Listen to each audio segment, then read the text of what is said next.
안녕하세요. 세무회계법인 도담의 김정환 세무사입니다.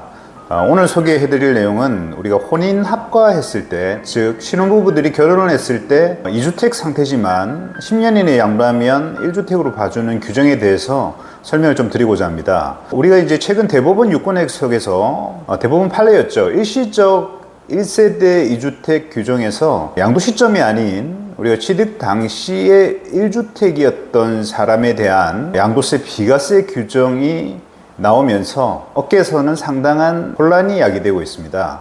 기존의 유권 해석 체제를 무너뜨리면서 거기에 대해서 다른 부분도 다 거기에 빌맞춰서 유권 해석이 나오기 때문에 혼인 합가의 경우에도 과거와는 다른 해석이 필요한 것으로 사료되어집니다. 그래서 오늘 상담드린 내용을 요약해서 설명을 드려보겠습니다. 우선 우리가 이제 혼인 합가에 대한 비과세를 적용할 때 가장 기본적인 법문을 해석해 보면, 제가 이제 그림으로 만들었는데 우리 남편 주택과 아내가 이제 합가 당시에 1주택이었다면 우리가 결혼으로 인해서 비과세를 부여받지 못하는 억울한 상황은 배제해야 된다라고 해서 합가 후에도 10년 이내에 먼저 양도하는 주택에 대해서 합가 전에 각각의 상태를 인정해줘서 비과세를 적용하는 규정이었습니다. 그런데 이제 소득세법 시행령 155조 1세대 1주택 특례의 제5항에 보면 법문구가 이렇게 되어 있습니다. 1주택을 보유하는 자가 1주택을 보유하는 자와 혼인함으로써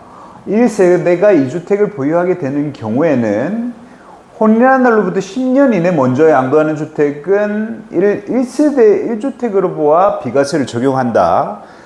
그런데 이제 이것이 과거에는 우리가 이제 이 혼인 합가에 대해서 일시적 2주택인 상태와 1주택인 경우에도 유권 해석에서 혼인 합가에 대한 비과세를 인정을 해줬습니다.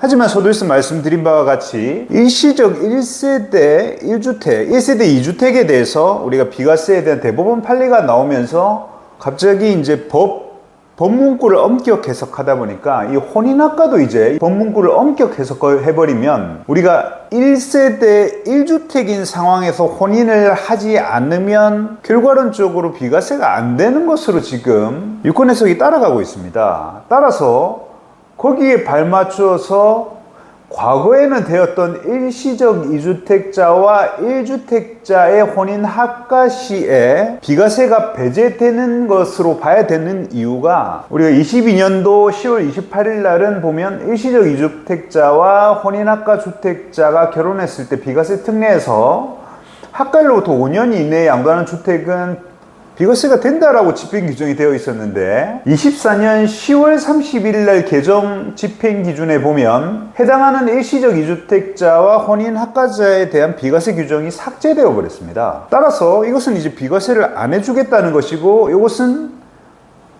일시적 1세대 2주택에 대한 대법원 판례에 대해서 엄격 해석하는 것을 유관해서 내린 그런 과세관청의 입장인 것 같습니다. 그리고 이제 최근 유권 해석에서도 우리가 2024년 6월 25일 날 조세정책과의 유권 해석은 2주택자와 2주택자 간에 혼인을 하였다가 한 주택을 팔고 일시적 1세대 2주택인 경우에 혼인합가를 적용할 수 있느냐 했는데 안 된다라고 했습니다. 따라서 우리 납세자분들 중에서 유념하셔야 할 것은 혼인 당시에 1주택자끼리의 혼인이 아니면 지금은 10년 이내에 양도했을 때에 이 혼인합가에 대한 비과세 규정이 배제될 수 있으니 반드시 전문가의 상담을 통해서 확인을 하시고 비과세를 적용해야지만 이 가산세나 차후의 불이익을 방지할 수 있다라는 것이죠. 제가 봐도 좀 억울하고 납세자에게 유리하게 하기 위해서 원래 양도는 과거에는 양도 시점 당시의 상황을 가지고 계속해서 비과세를 적용해 줬는데, 과거에 이제 최근에 대법원 판례가 최종 1주택 비과세 규정을 적용하는 것처럼